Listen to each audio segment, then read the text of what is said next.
उसने अपने बिस्तर का अंदाज लेने के लिए मात्र आध पल को बिजली जलाई। बिस्तर फर्श पर ही बिछे थे। उसकी स्त्री ने सोते सोते ही बड़बड़ाया, आ गए, और बच्चे की तरफ करवट लेकर चुप हो गई। लेट जाने पर उसे एक बड़ी डकार आती मालूम पड़ी, लेकिन उसने डकार ली नहीं। उसे लगा कि ऐसा करने से उस चुप्पी में खलल पड़ जाएगा जो चारों तरफ भरी है। अभी घनश्याम नगर के मकानों के लंबे सिलसिलों के किनारे किनारे सवारी गाड़ी धड़धड़ाती हुई गुजरी। थोड़ी देर तक एक बहुत साफ भागता हुआ शोर होता रहा। सर्दियों में जब यह गाड़ी गुजरती है तब लोग एक पहर की नींद ले चुके होते हैं। गर्मियों में 11:30 का कोई विशेष महत्व नहीं होता। ये उसके घर में सभी जल्दी सो जाया करते हैं, जल्दी खाया और जल्दी उठा भी करते हैं। आज बेहद गर्मी है। रास्ते भर उसे जितने लोग मिले उन सब ने उससे गर्मी और बेचैन कर देने वाले मौसम की ही बात की। कपड़ों की फजीहत हो गई, बदहवासी, चिपचिपाहट और थकान है। अभी उस सवारी गाड़ी शोर करती हुई गुजरी तो उसे ऐसा नहीं लगा कि नींद लगते लगते टूट गई हो, जैसा जाड़ों में प्राय लगता है, बल्कि यूं लगा कि अगर सोने की चेष्टा शुरू नहीं की गई तो सचमुच देर हो जाएगी। पंखे की हवा बहुत गर्म थी और वह पुराना होने की वजह से चिड़ाती सी आवाज भी कर रहा था। उसको लगा दूसरे कमरे में भी लोग शायद उसी की तरह ही जबाइयां ले रहे होंगे, लेकिन दूसरे कमरों के पंखे पुराने नहीं हैं। उसने सोचना बंद करके अन्य कमरों की आहट लेनी चाहिए। उसे कोई बहुत मासूम सी ध्वनि भी 1-1.5 मिनट तक नहीं सुनाई दी, जो सन्नाटे में काफी तेज होकर आ सकती थी। तभी पिता की चारपाई बाहर चरमराई। वह किसी आहट से उठे होंगे। उन्होंने डांट कर उस बिल्ली का रोना चुप कराया जो शुरू हो गया था। बिल्ली थोड़ी देर चुप रहकर फिर से रोने लगी। अब पिता ने डंडे को गज पर कई बार पटका और उस दिशा की ओर तरफ धकेलने वाले ढंग से दौड़े जिधर से रोने की आवाज आ रही थी। हट हट चिल्लाए। जब घर घूम फिर कर लौट रहा था तो पिता अपने बिस्तर बाहर लगाकर बैठे थे। कनखी से उसने उन्हें अपनी गंजी सी पीठ का पसीना रगड़ते हुए देखा और बचता हुआ वह घर के अंदर दाखिल हो गया। उसे लगा कि पिता को गर्मी की वजह से नींद नहीं आ रही है, लेकिन उसे इस स्थिति से रोष हुआ। सब लोग पिता से अंदर पंखे के नीचे सोने के लिए कहा करते हैं, पर वह जरा भी नहीं सुनते। हमें क्या भोगे कष्ट। देर पड़े रहने के बाद वो उठा और उसने उत्सुकतावश खिड़की से बाहर झांका। सड़क की बत्ती छाती पर है। गर्मियों में यह बेहद अखर जाता है। पिता ने कई बार करवटें बदली, फिर शायद चैन की उम्मीद में पाटी पर बैठ पंखा झलने लगे। पंखे की डंडी से पीठ का वो हिस्सा खुजाते हैं जहां हाथ की उंगलियां दिक्कत से पहुंचती है। आकाश और दख्तों की तरफ देखते हैं। रिलीफ पाने की किसी बहुत हल्की उम्मीद में शिकायत उगलते हैं। बड़ी भयंकर गर्मी है, एक पत्ता भी नहीं डोलता। उनका यह वाक्य जो नितांत व्यर्थ है, अभी अभी बीते क्षण में डूब गया। गर्मी बरकरार है और रहेगी, क्योंकि यह जाड़े बरसात का मौसम नहीं है। पिता उठकर घूमने लगे हैं। 1 या 2 बार घर का चक्कर चौकीदार की तरह हाँ हो करते हैं, लगाते हैं ताकि कोई सेंधबंद न लग सके। लौटकर थके स्वर में हे ईश्वर कहते हुए उंगली से माथे का पसीना काटकर जमीन पर चुवाते लगते हैं। बड़ा गजब है। कमरे की एक दीवार से टक्कर बैठ जाने पर वह काफी तनाव से सोचने लगा। अंदर कमरों में पंखों के नीचे घर के सभी दूसरे लोग आराम से पसरे हुए हैं। इस साल जो नया बेडस्टल खरीदा गया है वह आंगन में दादी अम्मा के लिए लगता है। बिजली का मीटर तेज चल रहा होगा, पैसे खर्च हो रहे हैं, लेकिन पिता की रात कष्ट में ही है। लेकिन गजब यह नहीं है, गजब तो पिता की जिद है। वह दूसरे का आग्रह अनुरोध माने तब ना। पता नहीं क्यों पिता जीवन की अनिवार्य सुविधाओं से भी चिढ़ते हैं। वह झल्लाने लगा। चौक से आते वक्त 4 आने की जगह 3 आने और 3 आने में तैयार होने पर 2 आने में चलने वाली रिक्शे के लिए पिता घंटे घंटे खड़े रहेंगे। धीरे धीरे सबके लिए सुविधाएं जुटाते रहेंगे, लेकिन खुद उसमें नहीं या कम से कम शामिल होंगे। पहले लोग उनकी काफी चिरोरी किया करते थे, अब लोग हार गए हैं। जानने लगे हैं कि पिता के आगे किसी की चलेगी नहीं। आज तक किसी ने पिता को वाश बेसिन में मुंह हाथ धोते नहीं देखा। बाहर जाकर बगिया वाले नल पर ही कुल्ला दातुन करते हैं। दादा भाई ने अपनी पहली तनख्वाह में गुसलखाने में उत्साह के साथ एक खूबसूरत शावर लगवाया, लेकिन पिता की अरसे से हम सब आंगन में धोती को लंगोटे की तरह बांधकर तेल चुपड़े बदन पर बाल्टी बाल्टी पानी डालते देखते आ रहे हैं। खुले में स्नान करेंगे, जनेऊ से छाती और पीठ का मैल काटेंगे। शुरू में दादा भाई ने सोचा पिता उसके द्वारा शावर लगवाने से बहुत खुश होंगे और उन्हें नई चीज का उत्साह होगा। पिता ने जब कोई उत्साह प्रकट नहीं किया तो दादा भाई मन ही मन काफी निराश हो गए। 1-2 बार उन्होंने हिम्मत करके कहा भी, आप अंदर आराम से क्यों नहीं नहाते, तब भी पिता आसानी से उसे टाल गए। लड़कों द्वारा बाजार से लाई बिस्किटें, महंगे फल पिता कुछ भी नहीं लेते। कभी लेते भी हैं तो बहुत नाक भौं सिकोड़ कर। उसके बेस्वाद होने की बात पर शुरू में ही जोर देते हुए अपनी अमावट गजक और दाल रोटी के अलावा दूसरों द्वारा लाई चीजों की श्रेष्ठता से वह कभी प्रभावित नहीं होते। वह अपना हाथ पांव जानते हैं, अपना अर्जन, और उसी में उन्हें संतोष है। वे पुत्र जो पिता के लिए कुल्लू का सेब मंगाने और दिल्ली एम्पोरियम से बढ़िया धोतियां मंगाकर उन्हें पहनाने का उत्साह रखते थे, अब तेजी से पिता विरोधी होते जा रहे हैं। सुखी बच्चे भी अब गाहे बगाहे मुंह खोलते हैं और क्रोध उगल देते हैं। लद्द लद्द बाहर आम के 2 सीकरों के लगभग एक साथ गिरने की आवाज आई। वह जानता है पिता आवाज के स्थान साधने की कोशिश करेंगे। टटोलते टटोलते अंधेरे में आम खोजेंगे और खाली गमले में इकट्ठा करते जाएंगे। शायद ही रात में 1-2 आम उसके चूक जाते हैं, ढूंढने पर नहीं मिलते। उनको सुबह पर पा जाने के संबंध में उन्हें रात भर संदेह होता रहेगा। दीवार से काफी देर एक ही तरह टिके रहने से उसकी पीठ दुखने लगी थी। नीचे रीढ़ के कमर वाले हिस्से में रक्त की चेतना बहुत कम हो गई। उसने मुद्रा बदली। बाहर पिता ने फाटक खोलकर सड़क पर लड़ते चिड़िया कुत्तों का हड़काया। उसे यहाँ बहुत खीज हुई। कई बार कहा, मोहल्ले में हम लोगों का सम्मान है, 4 भले लोग आया जाया करते हैं, आपको अंदर सोना चाहिए, ढंग के कपड़े पहनने चाहिए और चौकीदार की तरह रात को पहरा देना बहुत ही भद्दा लगता है। लेकिन पिता की अड़ में कभी कोई झोल नहीं आता। उल्टा सीधा पता नहीं कहाँ किस दर्जी से कुर्ता कमीज सिलवा लेते हैं। टेढ़ी जेब, सदरी के बटन ऊपर नीचे लगा, सबा सोसाइटी में चले जाएंगे। घर भर को बुरा लगता है। लोगों के बोलने पर पिता कह देते हैं, आप लोग जाइए ना भाई, काफी हाउस में बैठिए, झूठी वैनिटी के लिए बेरा को टिप दीजिए, रहमान के यहाँ 1.5 रुपए वाला बाल कटाइए, मुझे क्यों घसीटते हैं। लोगों का बोलना चुटकी भर में धरा रह जाता है। पिता वैसे तो चुप रहते हैं, लेकिन जब बात बहस में उन्हें खींचा जाता है तो काफी करारी और हिंसात्मक बात कह जाते हैं। उल्टे उन्हें घेरने वाले हम भाई बहन अपराधी बन जाते हैं। कमरे में पहले एक भाई खिसकेगा, फिर दूसरा, फिर बहन और फिर तीसरा। चुपचाप सब खिजे हारे खिसकते रहेंगे। अंदर फिर माँ जाएगी और विजयी पिता कमरे में गीता पढ़ने लगेंगे या झोला लेकर बाजार सौदा लेने चले जाएंगे। पिता हमेशा यही है, सब मन में तय करते हैं आगे से पिता को नहीं घेरेंगे, लेकिन थोड़ा समय गुजरने के बाद फिर लोगों का मन पिता के लिए उमड़ने लगता है।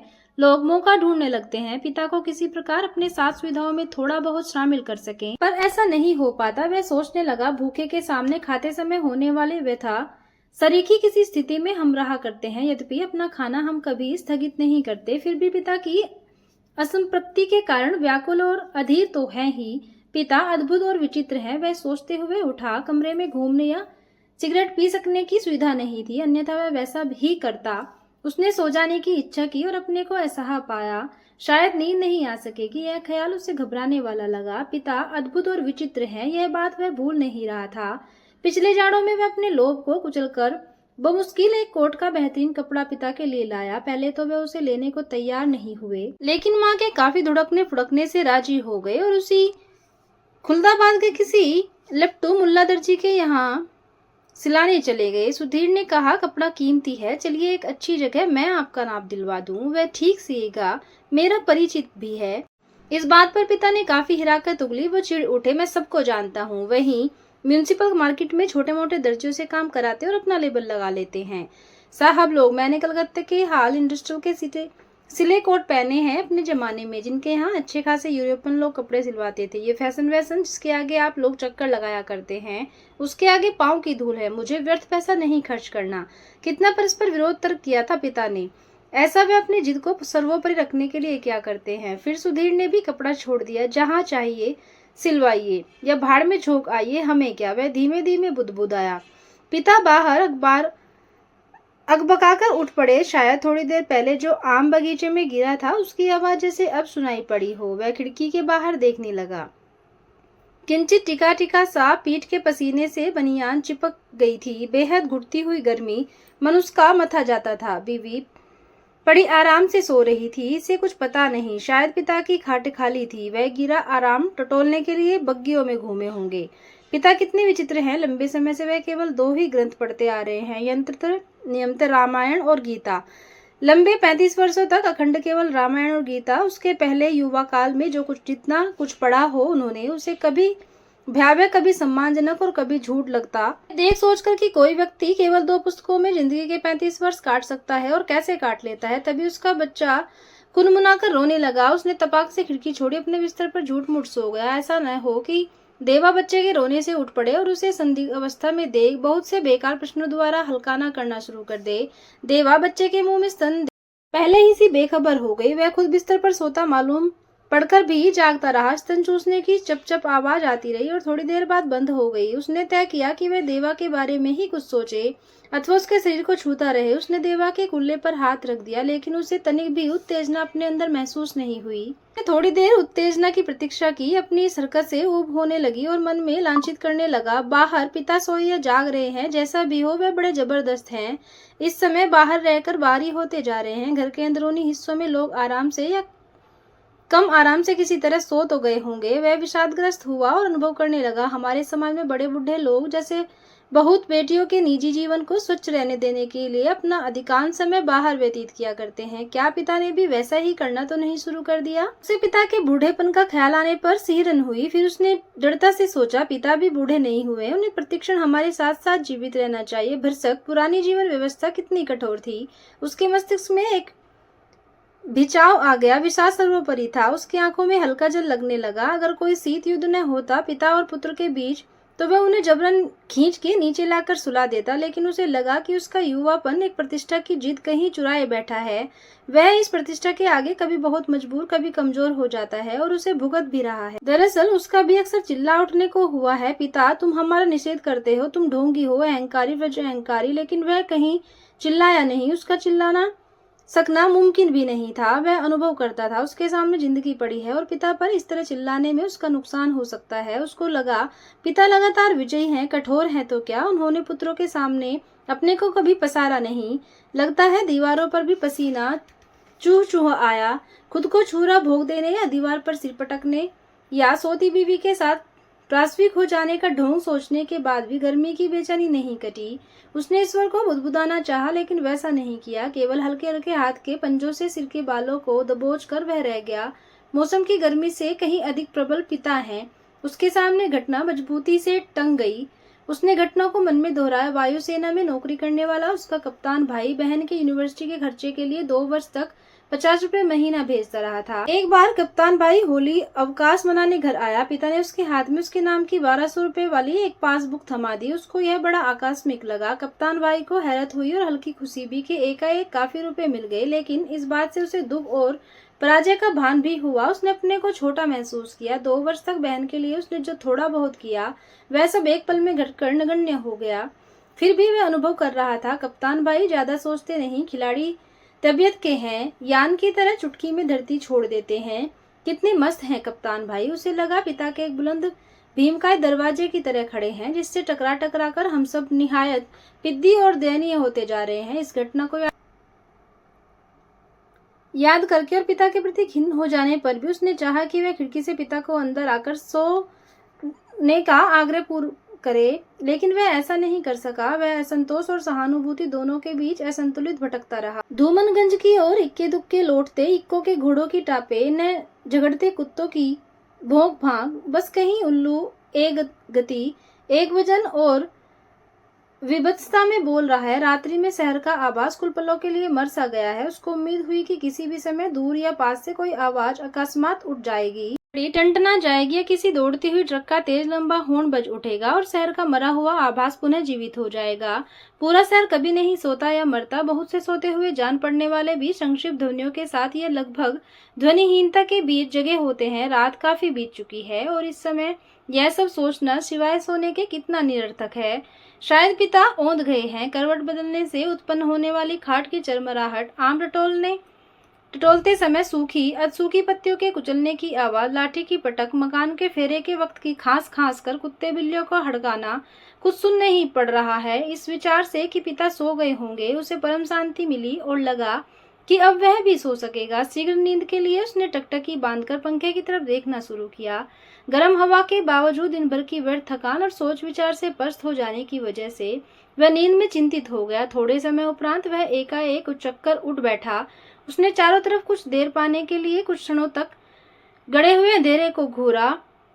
हुआ यह कि उसे शरीर में एकाएक बहुत गर्मी सी लगी थी और अजीब सी सरसराहट हुई। शायद पसीने से भीगी टांग पत्नी के बदन से छू गई थी। में बुरा सा स्वाद भर आया। किसी बुरी बीमारी के कारण अक्सर ऐसा हो जाया करता है। उठकर उसने 2-3 कुल्ले किए और ढेर सारा ठंडा पानी पिया। इतना सब कुछ वह अधनींद में ही करता रहा। आंगन से पानी पीकर लौटते समय उसने इत्मीनान के लिए खिड़की के बाहर देखा। अब तक नींद जो थोड़ी बहुत थी काफूर हो गई। पिता सो नहीं गए थे अथवा कुछ सोकर पुनः जगे हुए हैं, पता नहीं। अभी भी उन्होंने हे राम तू ही सहारा है कहकर जबाई ली है। ऐसा उन्होंने कोई दुबक्कर नहीं किया। रात के लिहाज से काफी शोर उठाते कहा है। शायद उन्हें इत्मीनान है कि घर में सभी लोग निश्चित रूप से सो रहे हैं। पिता ने अपना बिस्तर गोल मोड़कर खाट के एक सिरे पर कर लिया और वहीं सुराही से प्याली में पानी लेकर अपनी खटिया की बात तक कर रहे हैं। सुराही से खाट तक और खाट से सुराही तक बार बार आते जाते हैं। बहुत बार ऐसा करने पर खाट का बांध तक हुआ है। इसके बाद उन्होंने पानी पिया और पुनः एक बड़ी आवाजदार जबाई के साथ लिपटते हुए बिस्तरे का सिरहाना बना निखरी खटिया पर लेट गए। तड़का होने में पता नहीं कितनी देर थी। थोड़ी देर बाद पंखा जमीन पर गिरा कर उनका दायां हाथ खटिया की पाटी से झूलने लगा। चारों तरफ धूमिल चांदली फैली लगी। सुबह जो दूर है कि भ्रम में पश्चिम से पूर्व की ओर कौवे कांव कांव करते उड़े। वह खिड़की से हटकर बिस्तरे पर आया। ऐसी ही लू की तरह गर्म है। दूसरे कमरे स्तब्ध हैं। पता नहीं बाहर की उमस और बेचैनी होगी। वह जागते हुए सोचने लगा, पता निश्चित रूप से सो गए हैं शायद।